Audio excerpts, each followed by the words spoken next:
What happens when you take a legendary painter, mix him with a rebel animator, and try to bring a painting to life? You get the 1983 movie Fire and Ice. It totally flopped at the box office, but it secretly became a massive cult classic. And the stories behind how it was made are absolutely wild. Welcome back. Today, we are looking at the hidden history of Fire and Ice. We will talk about 2,000 surprise audition photos, a whole character erased from the movie, and a huge secret about the hero that was left on the cutting room floor. Before we jump in, let me know in the comments if you have ever seen this movie. In the early 1980s, movies about knights, magic, and monsters were super popular. Huge hits like Conan the Barbarian and The Beastmaster were making tons of money. The director Ralph Bakshi noticed something very interesting. He realized that almost all of these movies were copying the art of just one famous painter, Frank Frazetta. Frank Frazetta was a legendary artist whose paintings of muscular warriors and fierce monsters appeared on the covers of hundreds of fantasy books. His art shaped the entire look of the fantasy genre. So, instead of copying a copy, Ralph Bakshi went straight to the source. Ralph and Frank were actually old friends from Brooklyn, New York. Ralph knew that Frank's paintings were way too detailed and rich to just copy frame by frame. They would never finish in time. So, their goal was simpler. They wanted to animate a Frank Frazetta comic book. To write the story, they hired two expert writers from Marvel comic books who already knew how to write sword and sorcery tales. Now, here's a funny fact. Ralph Bakshi was famous for making cartoons for older audiences that broke all the rules. But he actually admitted in his own book that he only made Fire and Ice just to get a paycheck. Yet, even though he did it for the money, it ended up being his most beautiful, serious, and polished movie. To make this movie, they didn't use normal animation. They actually had to film the movie twice. First, they shot the whole thing as a live-action movie in black and white. Real actors, real sword fights, and real stunts, all done in front of a giant blank white screen in Los Angeles. They even filmed the outdoor scenes in a famous rocky area called Bronson Canyon, which was the exact same location used for the 1960s Batman TV show, Batcave. Then, the real magic started. They took every single frame of that black and white video. There are 24 frames in just 1 second of film, and turned them into giant 8 by 10-inch photographs. They gave these thousands and thousands of photos to a team of about 200 artists. The artists drew the colorful cartoon right on top of the pictures. This special trick is called rotoscoping. But here is the catch. They weren't just tracing.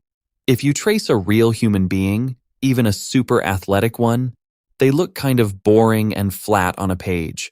Frank Frazetta himself figured this out a long time ago.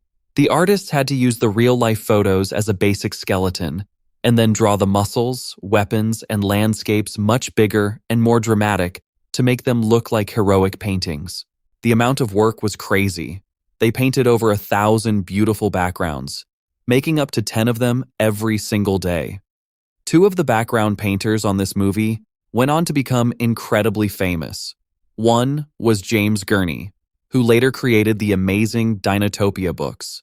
The other was Thomas Kincaid, who became known as the Painter of Light and sold millions of paintings. Just to give you an idea of the crazy math behind this movie, a single scene that lasts just 4 seconds on your screen took a full week to draw. One shot that lasts only 7 seconds needed 240 separate pieces of paper and a whole hour under the animation camera to film. As for Frank Frazetta, he didn't just sit back and watch. He designed all the costumes and sculpted 3 detailed statues of the main characters, so the artists knew exactly what they looked like from every angle. Because they couldn't use real human actors to play the giant monsters, Frank Frazetta actually animated the giant swamp lizards and the flying dragon hawks himself. It was the only animation work he ever did in his entire life.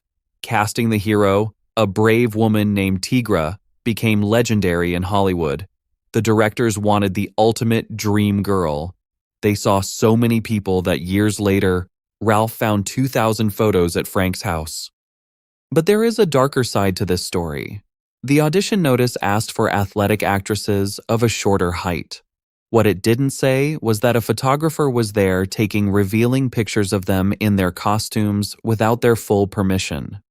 Years later, a famous actress named Emma Sams, who was on the show Dynasty, actually had to go to court to stop those pictures from ever being printed in a magazine. The role of Tigra eventually went to a woman named Cynthia Leek, with Maggie Roswell doing her voice. Now, back to the white soundstage. Filmed the whole movie in the summer of 1981. They were racing to finish before a possible workers' strike.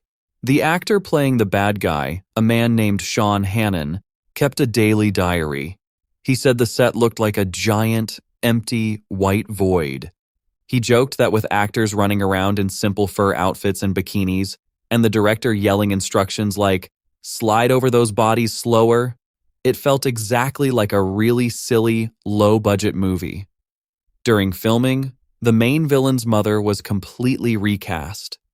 An actress named Carol originally played the Queen. Sean wrote in his diary that the director told Carol to act completely wild and crazy, like a cartoon character. At first, Sean thought it was a terrible idea and would ruin the movie. He put his head in his hands and was very annoyed.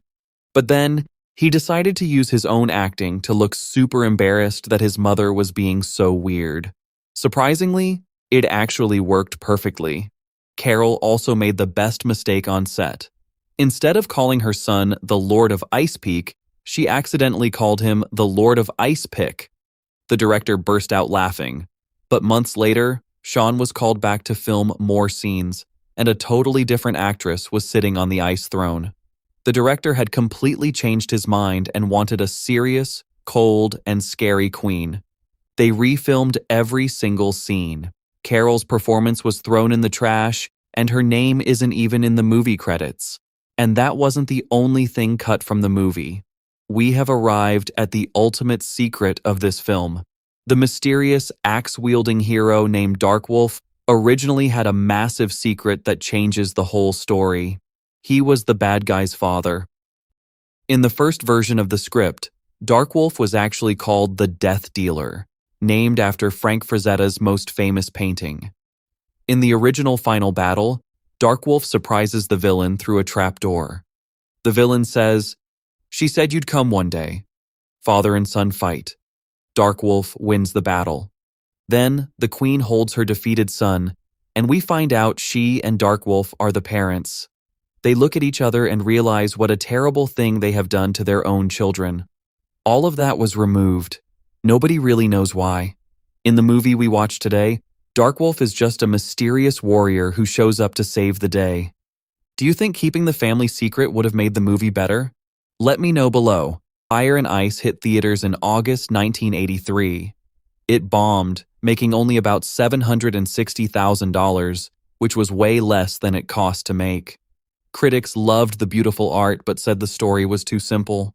One critic joked that watching it felt like reading a comic book with pages made of heavy lead. Even back then, some critics pointed out that the movie's villains were designed in ways that haven't aged well, which people still argue about today. Before we finish, here are some quick, amazing facts. The movie was almost filmed in Spain, but they ended up doing it in Los Angeles. A background painter made a wax model of the villain's ice throne, but he left it in his hot car and it half melted. The stunt coordinator was a famous stuntman named Lauren Janes, who was Steve McQueen's double for years. He was so amazed that the main actor, Randy Norton, did all his own dangerous stunts. He gave him a special reward belt from the Stuntmen's Association. And a monster actor was supposed to say silly, made-up words, but he kept accidentally saying Cucamonga, like the city in California. So, where does Fire and Ice stand today? It is widely considered the absolute best example of this rotoscoping animation style. Video game fans might recognize that a popular character in the Warcraft games, named Rexar, was heavily inspired by Darkwolf. Fans of Japanese manga also see a lot of similarities between this movie and a famous comic called Berserk. In 2021, A new movie called The Spine of Night used the exact same filming tricks to honor this film. Back in 2010, famous director Robert Rodriguez announced he was going to make a live-action remake, but over 10 years later, it is still stuck in development. Luckily, just recently, a brand new official comic book came out that finally tells the secret backstory of Darkwolf. It failed at the box office, but today it is restored in beautiful 4K quality. Not bad for a movie made just for a paycheck. Two kids from Brooklyn set out to make a painting move, and 40 years later, we are still talking about it. If you learned something new today, hit that like button and subscribe so you never miss a story from movie history. What movie should we talk about next? Tell me in the comments.